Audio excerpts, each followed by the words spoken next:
Tuning in to the online broadcast network, AFTERBUZZ TV. Over 20 million weekly downloads in over 150 countries, and your number one source for after-show entertainment.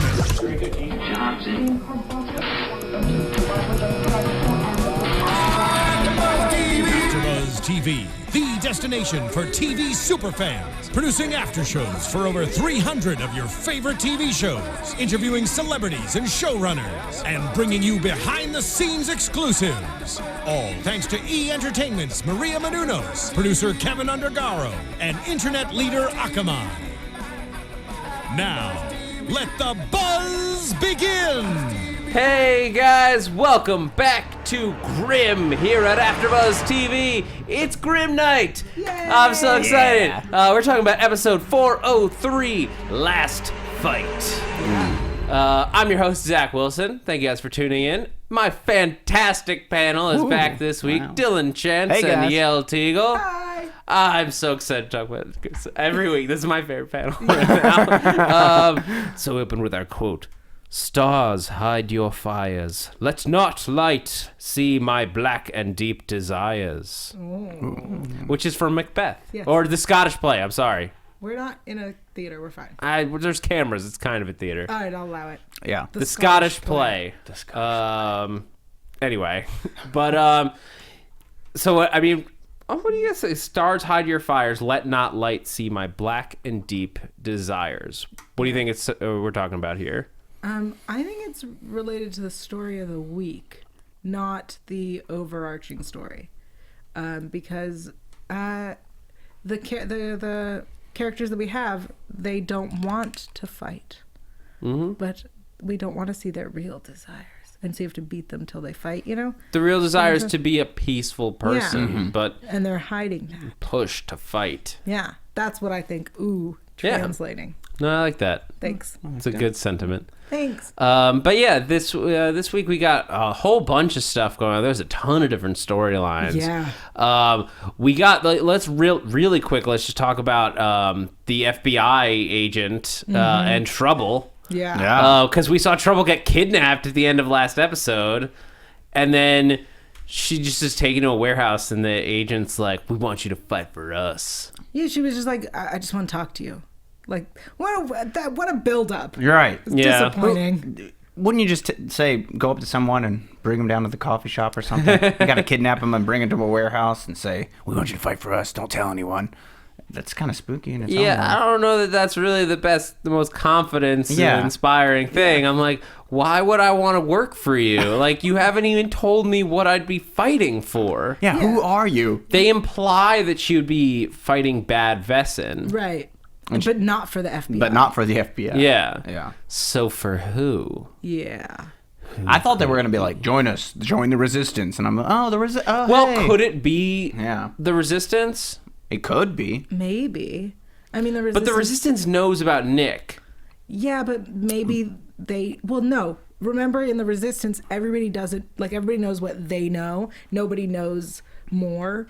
Remember Kelly? That's true. Kelly knew that she had to pick up this girl and take her. She didn't know who she was or where they were going and who she picked her up from. So maybe they are the resistance because they don't know the whole picture. They don't know that there are Grimms in Portland. They just were in Portland and found this girl who turned out to be a Grimm. We're like, ooh, we should recruit her. Yeah.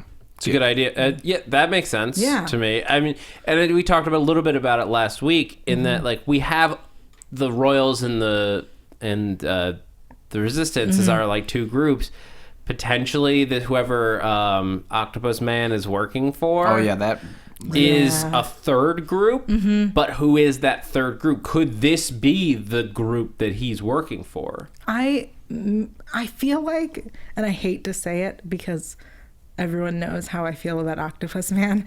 I feel like that was an irrelevant storyline. I don't think it's going to come back. Yeah. I don't think it has anything to do with the Royals or the Resistance or a third group. I feel like that was just some kind of company or group that is just, they go around stealing data and selling it off to the highest bidders. But it doesn't really matter in that overall. Maybe, but for a show that talks a lot about different groups and spies and needing to infiltrate, to have a spy storyline, a spy character, like the best spy ever, and not have him working for one of our groups feels like a lost story opportunity. I agree. So we should bring him back. Well, I mean, the season's still being written, Grimm writers. Yeah, we want more Octopus Man.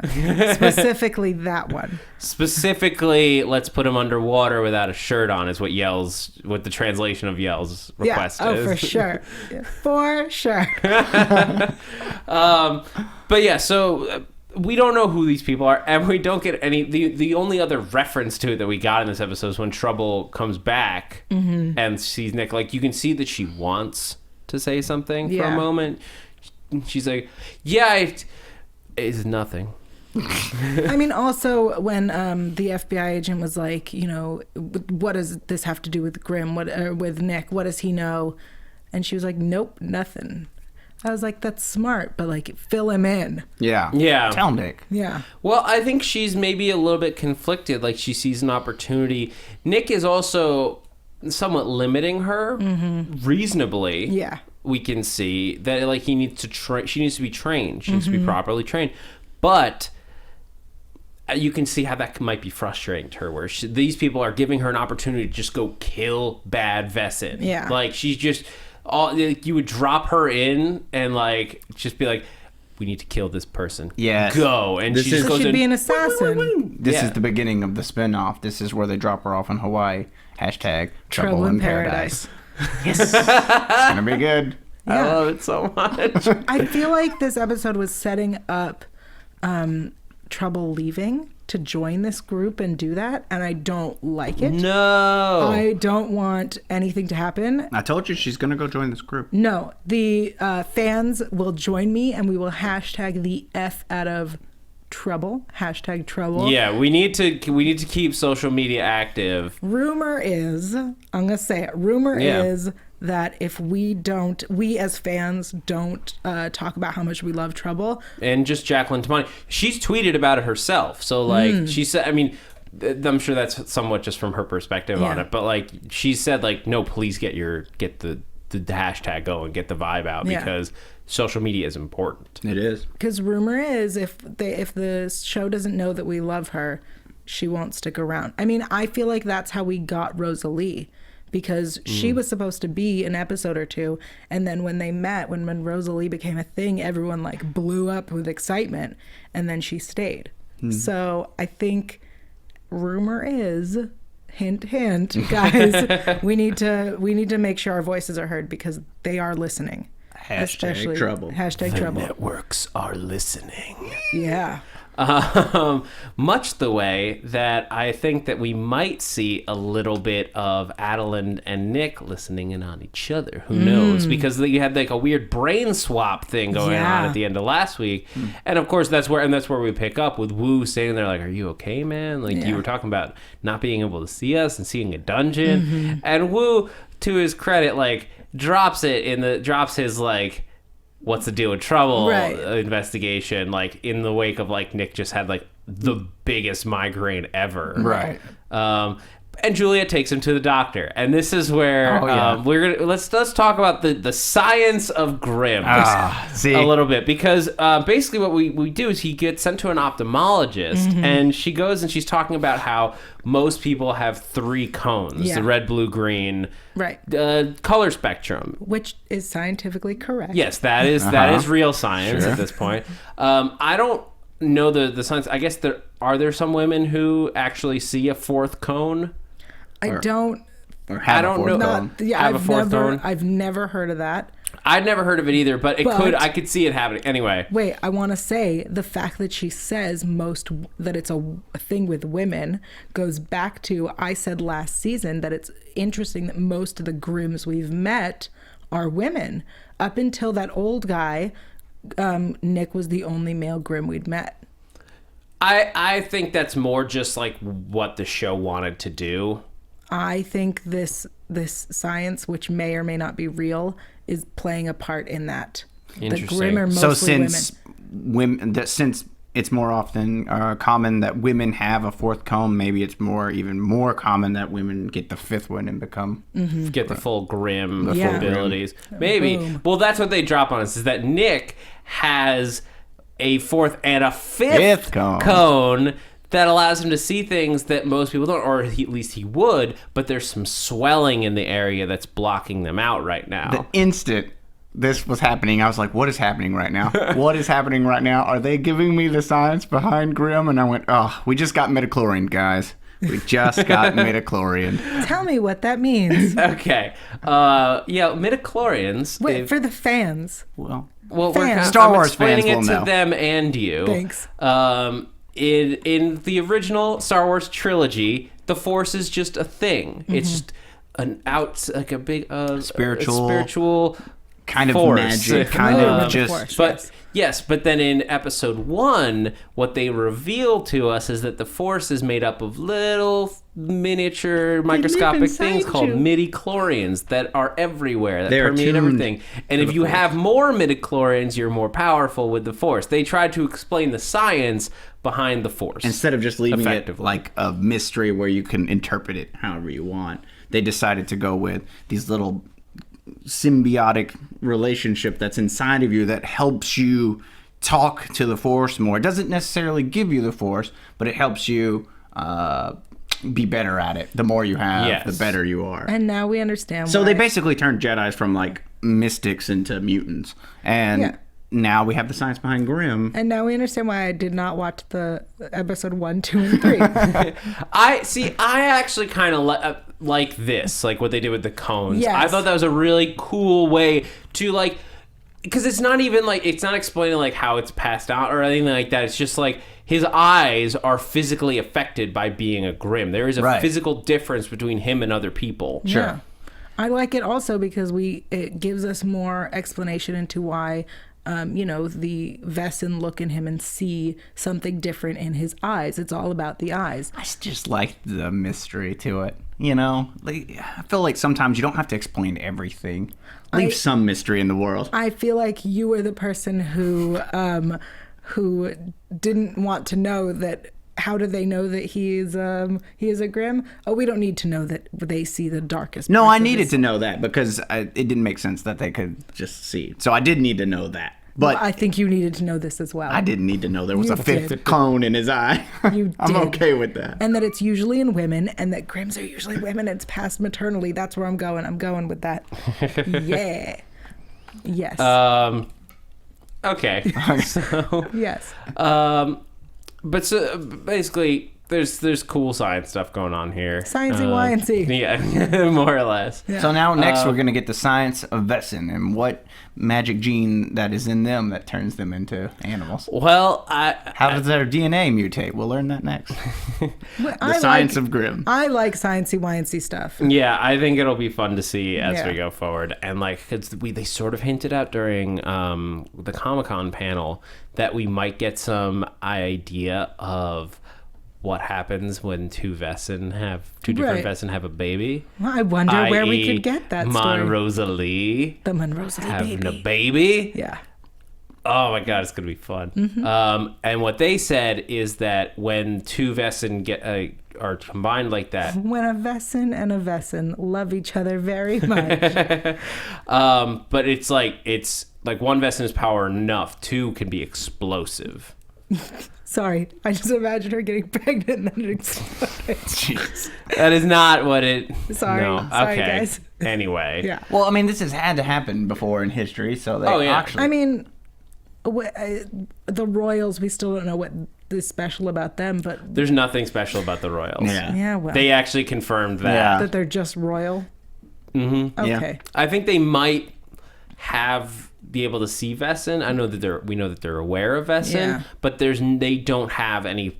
Well, we know that they do have. I guess they do have some powers in their blood because Renard, being a royal, was able to save Juliet that one time. I think. Okay. Nope. Okay. No. No. Continue. Yes. Continue. Okay. All right. I don't know. That was like almost like a leading. Like. No. No. Okay. Nope. Anyway, so let's talk about our main storyline for a little bit, because we get introduced to a new type of Wesen this week. What was he called? Okay, I'm going to give this one a try. This Yeah. is a Oh, tough boy. one. Heftigerach.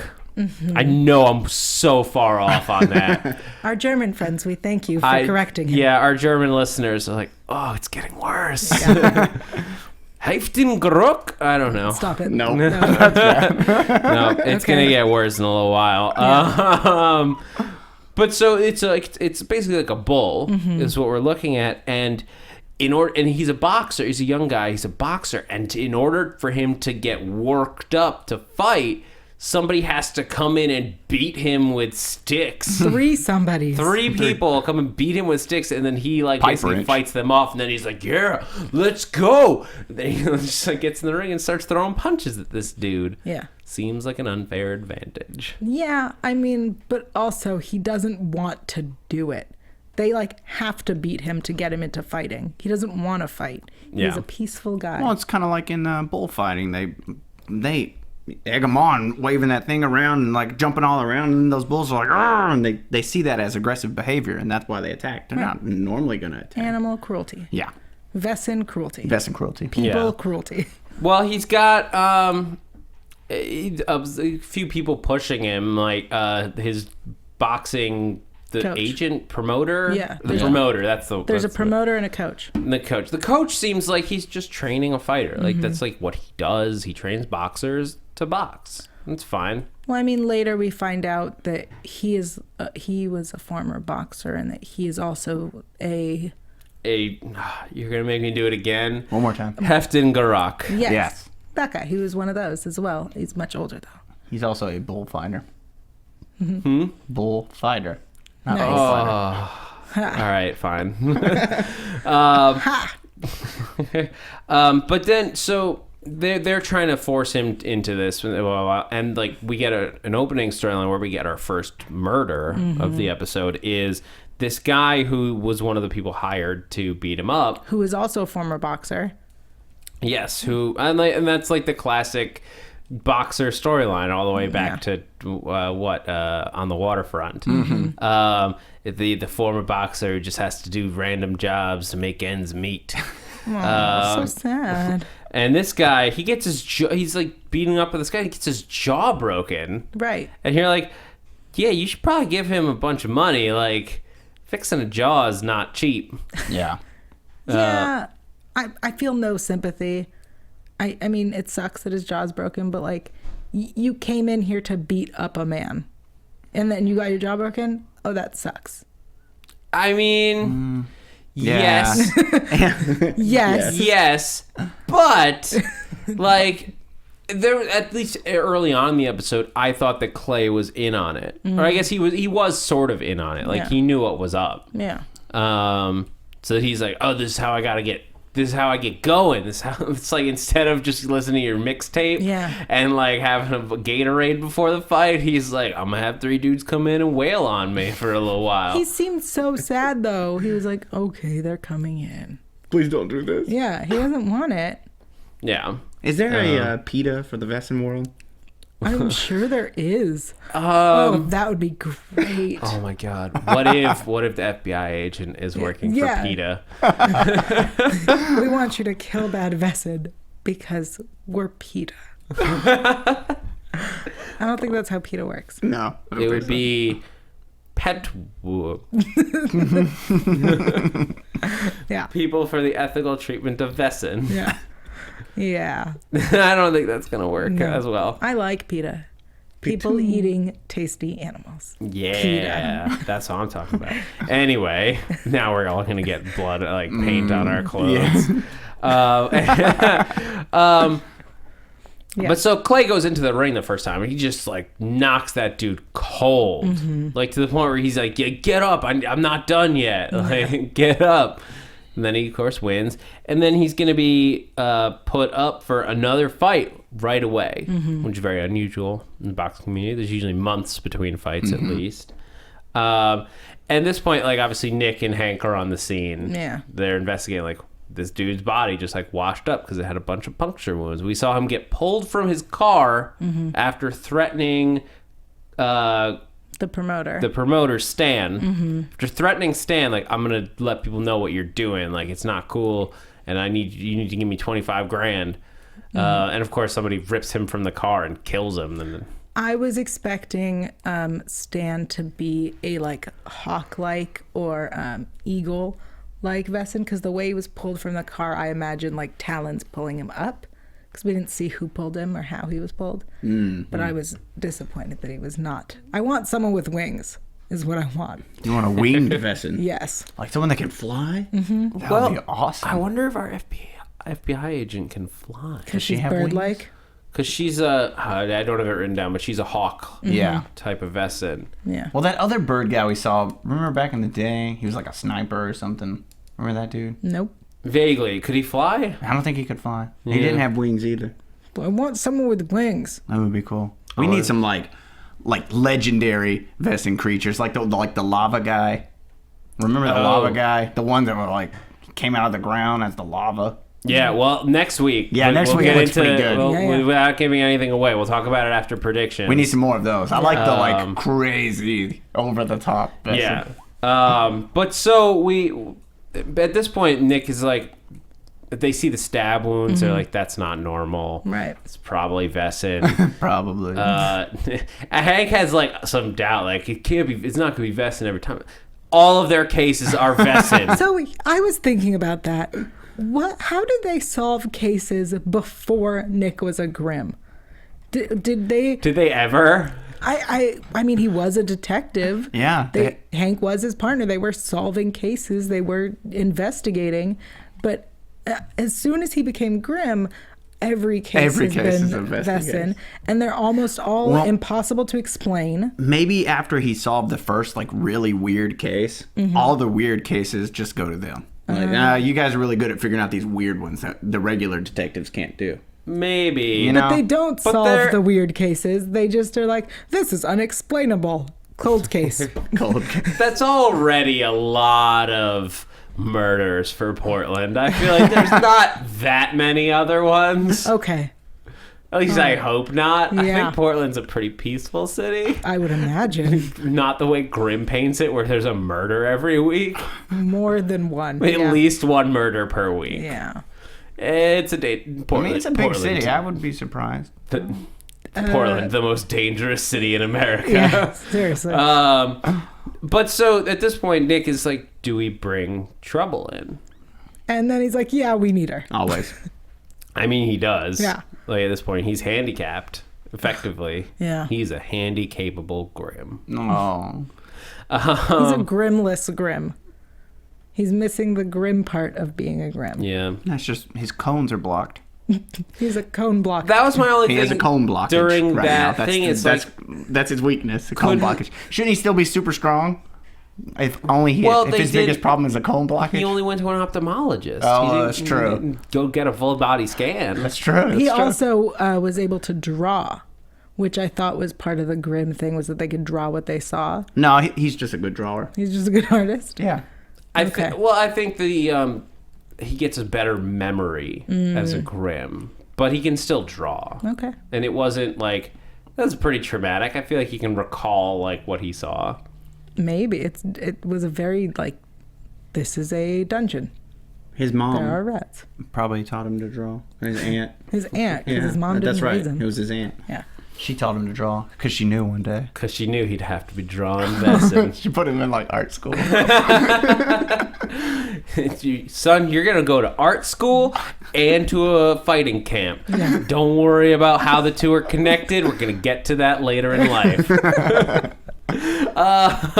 But so at this point, Trubel has got to go in, and so she goes. She's been in a boxing gym before, so she goes in. She's like working out, and she knows who she needs to talk to. Yeah. I thought she was pretty sly going over there. Yeah. I like that she was working out in blue jeans. Yeah. It's like she was like, I'm going to the gym. Yeah, this is what I'll wear. Yeah. Yeah. She doesn't have a ton of clothes, although you'd think she probably has some shorts. I'm sure that Juliet has some sweatpants she can borrow. Or yoga pants. Well, they even. called her and they just jumped in the car and then dropped her off. So yeah, With she didn't a have time new to change. phone. Yep. With a new phone. They always have extra phones. Yeah. You can get them down at the 7-Eleven. Yeah. But so at this point, Trubel, like she's like, oh, can you help me? This thing keeps slipping off. Yeah. And then you ask a lot of questions. And then she just keeps asking questions, like doesn't even pay attention. Nope. At this, which attracts Stan's attention. I have to think he thinks she's just like Flirting. Trying to flirt with his main star and distract him. Exactly, that'll take his eyes off the prize. Although, am I the only one that was kind of shipping the two of them? Oh no, I totally shipped it. I think they were really cute together. Yeah. Trubel needs a love interest. I think the idea that her love interest is a fighter who doesn't want to fight, who's actually like a delicate flower, that is such a great compliment to Trubel, because she looks like she could be a delicate flower, but she is not. But she's a fighter. Yeah, she is anything but a Venus flytrap. A Grimm date of Wesen, though. Yeah, that's gonna be now that would be some fireworks if they ever had a baby. Yeah, who even knows what that would be like? Oh my gosh. Oh, sorry, all sorts of things went through my head now. I don't. I'm excited. That would be awesome. Yeah, so I mean, weird. That's the one thing with kids, is that it's tough to do when you're on like a fairly compacted timeline. Like, unless we get some magical aging stuff going on, like I think we're gonna have with Diana, but you can't do that with everybody. Yeah, you can't pull an angel and have like the kid fall through a hell portal and come back 13 years old. Apparently not. Why not every time. I'm saying they're gonna do it once with Diana. I don't think you do it with another baby. I see. Yeah. Anyway, off track. But so. At this point, what were we talking about? We're talking about Trubel gets into the ring. And Trubel has to get into the ring because they're like, get out or get in. Yeah. And then she kicks ass. As soon as we see that woman, I'm like, oh, she's going to be Wesen. Of course she is. And she's a horse Wesen. She's a horse Wesen. I don't have the name of the Wesen. No, I tweeted I don't think they at got the a name. riders and asked them, is that a horse Wesen? And I was hoping that they would give me a name, but they didn't. It's probably on Grimm Wiki. It probably is. Yeah. She even had a horse name. Hurricane.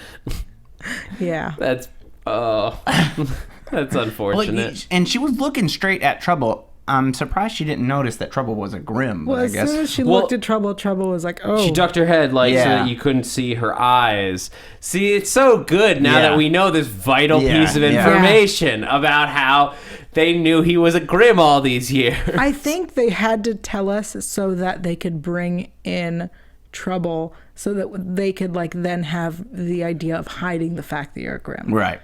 I think they shot themselves in the foot by not explaining that early on, and they were like, "Oh, if we explain this now, we can find a way to hide it." So I'm glad that they did. Yeah, but sorry, I'm trying to look up what those things are called. Horse Wesen. Okay. It's a knuckle V. No, it's not. I got the wrong one again. Anyway, so I won't bother. But so at this point, we're getting Clay wants out. Abe is like, I don't want to do this anymore. The police are investigating, so Stan's really on edge. And when Abe is just like, we can't do this. And Clay thinks that he unintentionally killed the guy. Yeah, even though he saw him walk out, but I guess he thinks he gave him brain damage or something like that. And so, I don't know. Well, this is where Abe gets thrown off a roof. But we do get the revelation while Trubel's in there of what these two are. We get the bull Wesen and the warthog type Wesen thingy that Stan is. I thought the horns are sort of similar to a warthog. Okay. We'll just call him Pumbaa. From now on, Stan Pumbaa. Yeah. But so they obviously are going to have it. They have it out at this point, and Trubel kills Stan. This all gets kind of glossed over. I mean, what do you guys think is going on now that after Abe is dead, and they investigate more, and then they attack Stan, and Stan gets killed, which, by the way, that was awesome. It was. I thought she was going to rip off his horn. I thought so too. I was really disappointed that she didn't. Well, didn't she like snap his neck? Yeah, well, she had hold of his face. It's effectively like if you had somebody by the nose. So what does a non-Grimm see when she's holding his horn? Did they just see her grabbing nothing and moving I always his head wondered around? this. I've always wondered what happens. Hopefully we can get a writer on the show at some point Yeah. to be like, They should have shot from the other angle and just see like Hank and Nick standing there and see Trubel like grabbing nothing and then like snapping his neck with air. well, like because like you see when they get longer noses or they get like longer hair, like the lions and stuff, or they lose their hair. Well, maybe whenever they like fully attack someone, they're fully exposed because they can show themselves. Yeah. Right. So maybe whenever they're in like attack mode, they are seen by the people they're attacking. No, because Nick's attacked and he can't see it. That's true. But at the end, when he dies, we see him regress back to human face. And I think that maybe in the end of the fight, he was so enraged he was unable to hold it in. Right, that's what I'm thinking. Maybe they get so enraged that they fully vogue, and then everyone sees them, and then when they die, it goes back to normal. Yeah. Oh, well, I thought, and one of the things that I thought the scene did well was play with the fact that Nick can't see it, but Trubel can. Oh, that was a cool line by Trubel Yeah. too. What'd she say? That's right, dude. Grimm here, or something like that. It was pretty cool. That's right, dude. Grimm here. And you're like, what? Yeah, she's just like, yeah, I'm Grimm. What of it? You want to fight? Let's fight. Snap. Okay. Yeah. It's all It's good. great. It was fun. But I guess I didn't think that he ever really exposed himself to Nick. Yeah, I heard it as soon as I said it. Sorry. Apologize. You said it. I know. I think that was just the show Yeah. showing us what we're used to seeing is Right. the person on Vogue.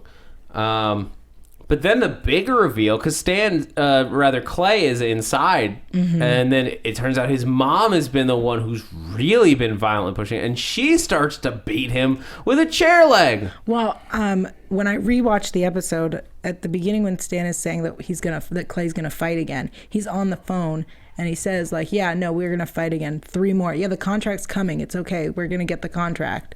He only needs to win 3 more." Mom's been behind it the whole time. Oh yeah, Yeah. definitely. I mean, Was she a Wesen? Did she? Oh yeah, Yeah, no, she's she's a the same thing. Hefton. Yeah, she was the. Right, she was a bull too. That's what I Yeah. thought. Yeah. Okay. Well, then what got her all amped up? They're usually peaceful. She got amped up because they were losing.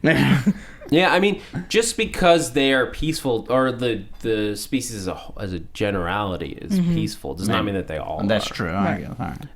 Um, She's a wild bull. Well, she didn't want to fight. She wanted her son to fight. Yeah. Well, but she still got all amped up to beat but him. she got violent Yeah, about she got it. violent. Which at this point, Clay is just like, F you. Yeah. He's F done. you. And he breaks his arm. So gross.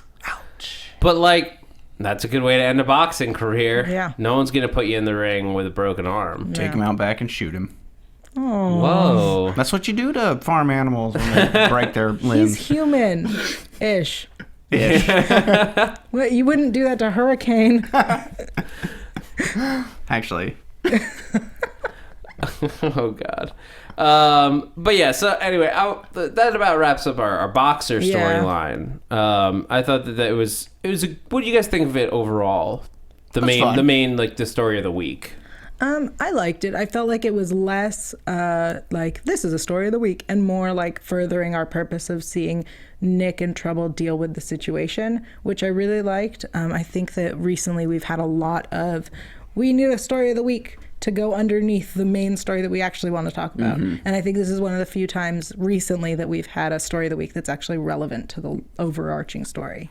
And it was fun. It was fun to just see something different inside the boxing, a community, and you see Trubel like kick some ass. That was fun too. Yeah. Yeah. It was fun. I think the big takeaway from this is going to be what happens now with the Nick versus Trubel. Nick was right on his back in that fight. Like he almost, if Trubel hadn't been there, Yeah, he he'd would have be died. dead. Yeah. And that's going to lead us into... Oh, excuse me. The Sorry bigger... to anyone listening. Yeah, I sincerely apologize. The bigger discussion of Nick getting his powers Yeah, back. he has to get him. He wants them didn't now. even say, like, we can't keep doing this or Yeah. something, but because it's too dangerous now. Well, I think up to this point, he's been sort of on the edge. It's like, well, it would be easier for Juliet if I Yeah. wasn't a Grimm, but he wants his powers back. Yeah. But he wants to make Juliet happy, so he's struggling with that. But as we've said before, he's gonna be a target no matter what, and this Yeah. sort of shows like he's gonna be in those situations regardless Yeah. of being a Grimm or not. He's already a detective, so he's gonna be talking to dangerous people anyway. A lot of them we know are Wesen. Yeah. Yeah. I think it hinders him as a cop to not have his powers. Sure. Oh yeah. Because, I mean, I'm waiting for Hank to be like, yeah, this is how I feel all the time. Like, you were able to see these people and fight them and defend us, and I can't see what you see, and I just have to go with the flow. So I feel like he's going to... There's no way he's not going to stay, or he's not going to want his powers back. Yeah, but so that's going to come right up against what Juliet said to Monrosa Lee, course. and they're working on it, which we're going to get into in just a moment. Yeah. So I can talk about iTunes. Hey guys, thank you so much for tuning in every week. It's such a blast doing this panel, and it makes it so much more of a blast that you guys are here having a good time listening to us, and we like to know that you guys are having a good time. We want to know that you are having so much fun, that this is the best Grimm panel that it can possibly be. And you know how you can best help us out with that is to go on to iTunes and hit us with a rating, hit us with a review. We want to know what you think. We want to know what you think is going to happen on the show. What are your theories? What new Wesen types do you want to see? That's my big question right now. I want to know. Put it in the YouTube comments or in your iTunes comments for next week. I want to know what type of Wesen that we have not seen. What animal, what creature could we do as a Wesen that you are most excited about? It looks like they beat me to my to what I was excited about. I think I even talked to you about this last year. We talked about it last season. But yeah, let us know. I want to know what you guys are thinking. I also want to know who you think is the hottest on Grimm, just so we can talk about it. Isn't there a unicorn Wesen coming up? Didn't we see a picture of that? I don't know. I don't remember, but I hope so. That'd be interesting. You tweeted about it. I'm sure I tweeted about it. That sounds right. That sounds like me. But yeah, so go on there. It also the other big way that it helps out is like it helps raise awareness of the podcast for not just other listeners, but also just for the networks to know that we're doing a good job. It helps people at AfterBuzz know we're doing good. But it's how we get awesome guests. Yes. Like last week when we had Claire Coffey and Brian Letcher on the show. That's right. That was amazing. If you didn't listen to last week's podcast, you need to go back and listen to it because it was so much fun. It was also and we're beautiful. working on getting other guests in here, but your reviews really do help make the difference to getting the next step, moving just that extra mile to where they know that coming on here means that they're going to meet and get to talk to the best Grimm fans out there because you guys are the best. No, Not you guys. no, The I listeners know. are the I know. best. That's sweet. But so let's talk about what Monrosa Lee are doing. And I prefer to just refer to them as a unit. Well, They yeah, are they a are. unit. They're married. Well, it is. I mean, for now at least, they are acting sort of as one. Yeah. And they're working with Renard's mother. Yeah. So they go and they're like, well, we're at kind of a dead end. We should. They talk to Hank first, which I thought was an interesting because they sort of they can't talk to Nick about it, Right. and they can't talk to Juliet about it. But they do go to Hank, who then they're like, we need to talk to Captain Renard. Yeah. And then they meet Mommy. Yeah. And Renard in that right before we get everyone together, lets her know that Diana is not with the Resistance nor the Royals. He doesn't let her know so much as she goes, "This is what I would do, and I assume you're smart." And it makes sense. Yeah. But I like this character. I like his mom. She's cool. I really like his interaction with her. Yeah. Because when Monrosa Lee shows up, he's like, she's all cut up. Like, I got it. Yeah. You can talk to her. Speak freely. It's really cool. This show adds a lot of new characters all the time. They go in, they go out. We got Bud back for just a brief moment. I love him. Bud. Yeah, Bud's great. I was really excited that Bud came back, even if it was for half a scene. Yeah. But so with all those characters floating around, sometimes they hit, sometimes they don't. I think that she hit really quickly. Yeah. Like, she fits so well within our group as she's so super experienced in this world the way that none of our other characters really are. Yeah. She knows all the ins and outs. She knows how the Royals work, how the Resistance works. Because she's not working with the Resistance, right? No, I don't think she's working with anyone. She just, is on her own. She's and just knows how doing her everything thing. works. She's a freelancer. And she's, like, super powerful, so that's awesome. She just slept with the king that one time. Yeah. No Well, I mean, biggie. she is hot. Yeah. I like that Monroe's and Lee are scared of her, but then, like, we're not scared. Everything's cool. Like, what's happening? Well, yeah, she's It's awesome. terrifying, and I love it. She's got she just, like, oozes, like, power. Yeah. In this way that, like, you're like, I'm afraid, but I kind of like it. I'm scared. I'm a little turned on. This will work out well. But so they basically go about retracing the steps, and Renard tells them where they can go, and they find the little dried up potion, Yeah. and she just reaches in and, like, eats a piece of it. So Yeah. gross. That was so crazy. The special effects in that moment were Yeah. pretty cool. She morphs into Adalind, and then morphs into Juliet, and then Yeah. morphs back into herself. That was cool. And so basically they determine the only way that they're going to be able to fix it is to recreate the potion. Now they need like a piece, something from Juliet, right? They will. Well, They and they will. also needed to do the spell or something at a place not tainted by another hexen beast, Yeah. which I think is pretty funny. I love that you could smell Adalind in the room.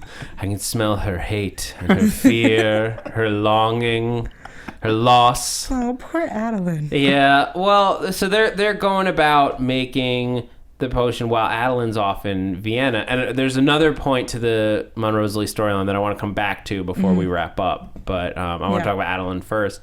Because I think the two may be related. Okay. Adalind is in her little cell.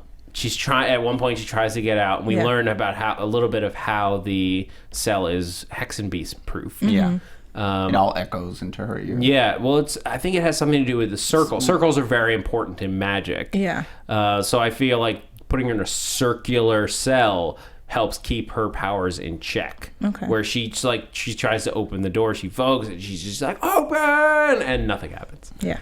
Except that she gets a really bad headache. Right. And then we get the dude from out of the other side of the wall. I have so many theories about this. This is so weird, I mean, by the way. My first thought last week, less because he gave us a name, I was like, my instant thought was Rumpelstiltskin. Because he's like, he dodged the name question. Right. But of course, Once Upon a Time has a very prominent Rumpelstiltskin, Right. so I feel like they would instantly just want to shy away from that. Yeah. I have a theory. Go. Okay. I think it's Victor.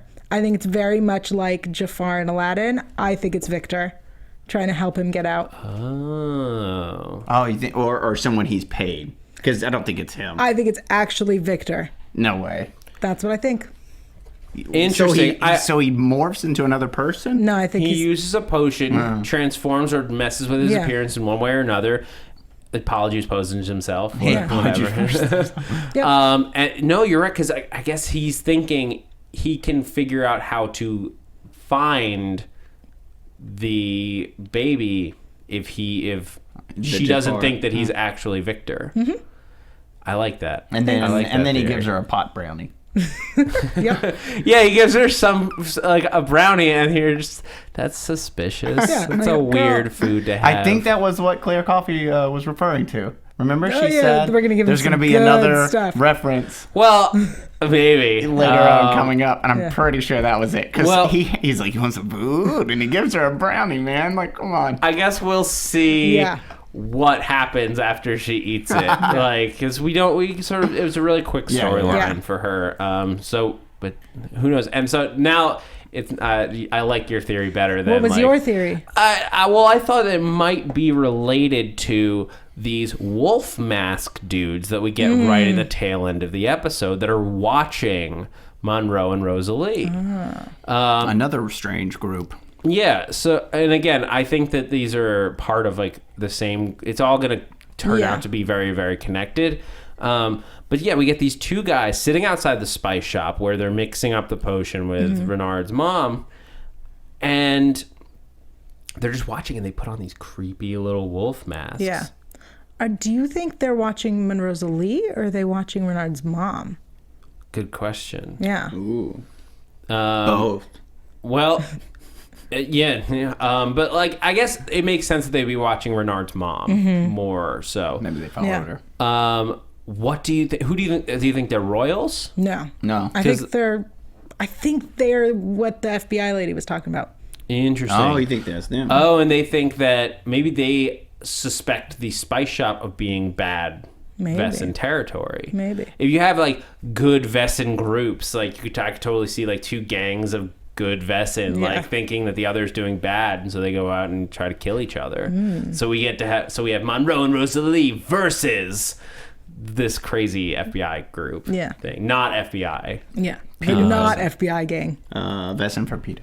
Wesen for Peter. Peter for Wesen. PTW. Yeah. But yeah, so any other theories or thoughts from this episode, guys? Like, what's going to happen with these? Well, let's go into predictions real quick. Talk about what we're going to see. And now, your AfterBuzz TV predictions. So next week, lots of stuff coming up. We see a golem. Basically, they didn't say it in so many words in the trailer. No, but that's what it is. It's a being made of clay, killing people with clay. creature. That golem. Yeah, not the Pokemon. A clay golem, which I was thinking Lord of the Rings. Can take any form. Yeah. Effectively, He's like it's actually Clayface. a Jewish It's one of the few Jewish fairy tale Mythology, monsters. Yeah. But it's a very interesting story, so I'm excited to see what they do with it. And we'll talk more about the origin of that story and stuff next week. Yeah. But the other big drop in that preview is that Adalind is back in Portland. Oh, yeah. That's real quick. I think it's actually The mom? the mom. Yeah. I don't Posing. think it's Adalind. Posing Yeah. and I think it's they were successful with the potion and thus she had to become Adalind for whatever reason. To reverse it. I don't think she had to become Adalind and then Have sex with Nick. Nick? Yeah, Nick has to sleep with Renard's mom as Adalind. My God, that's what needs to happen. Oh, no. I really hope so. I don't think Nick's going to get his powers back. And then that's... afterwards, she's like smoking a cigarette. She's like, well, actually, we didn't have to do that. It's just, And it can't be done in the bed. Because it's contaminated by her. Oh, yeah. That's a good question. Did Juliet want to, like, get rid of the sheets and maybe get a new bed? Or Oh, I I'm have to sure. imagine she burned those sheets. And the teddy that she never wore before. Oh, yeah. blue- The the little blue purple teddy. thing. Wasn't that... Oh, that was borrowed from Yes. her, I guess. I in my head for a moment, like I thought Adalind just went out and bought that. But No, it was taken from... Anyway. yeah, so lots of cool stuff coming next week. Any final predictions, you guys? No, I stand by my Jafar Victor thing. That's pretty good. Yeah. Dylan? Nothing. I'm just watching. Okay, I think our wolf mask dudes are going to be working for the FBI. I'm going to stick with that theory. Or not the FBI, The but not like FBI. The not whatever FBI. that mysterious Peter Wesen. group is. Yeah. Maybe they're scouting out anyone around trouble, anyone that might lead them to more knowledge about trouble, Anyone who could lead them to trouble. That's what I was thinking. anyone who could tweet more about trouble. Yeah. Hashtag trouble, you guys. Hashtag trouble in paradise. Yes. For the spin-off. Yeah, maybe we shall have to leave Grimm, but we'll get a fantastic Hawaiian spin-off. Awesome. Those are the best. Hawaii 5-0 with Wesen. Yeah. I'd watch it. This sounds great. It can come on right after Grimm every week. It'll be a hit. It'll be huge. Thank you guys so much for joining us. Be sure to tune in next week. Yael Tygiel, where can the people find you? The people can find me online at yael.tv. That's yael.tv. There you'll find info about all the shows I do here, including Constantine and SVU and many more. Also Twitter, Yael Tygiel, YAEL TYGIEL. And you can find me on Twitter at Dillon Chance or on Instagram at Dillon.Chance and right here on Wednesdays for Star Wars Rebels. And you guys can find me on Twitter at @ZachWilson and also here at AfterBuzz. I got a whole bunch of shows. Z Nation, we just did a fantastic interview right before this panel. Resurrection, Agents of S.H.I.E.L.D., Sleepy Hollow, lots of other stuff coming up soon. Guys, I'm Zach Wilson, and thanks for geeking out with us. From executive producers Maria Menounos, Kevin Undergaro, Phil Svitek, and the entire AfterBuzz TV staff, we would like to thank you for listening to the AfterBuzz TV network. To watch or listen to other after shows and post comments or questions, be sure to visit AfterBuzzTV.com. I'm Sir Richard Wentworth, and this has been a presentation of AfterBuzz TV. Buzz you later. The views expressed herein are those of the hosts only and do not necessarily reflect the views of AfterBuzz TV or its owners or principals.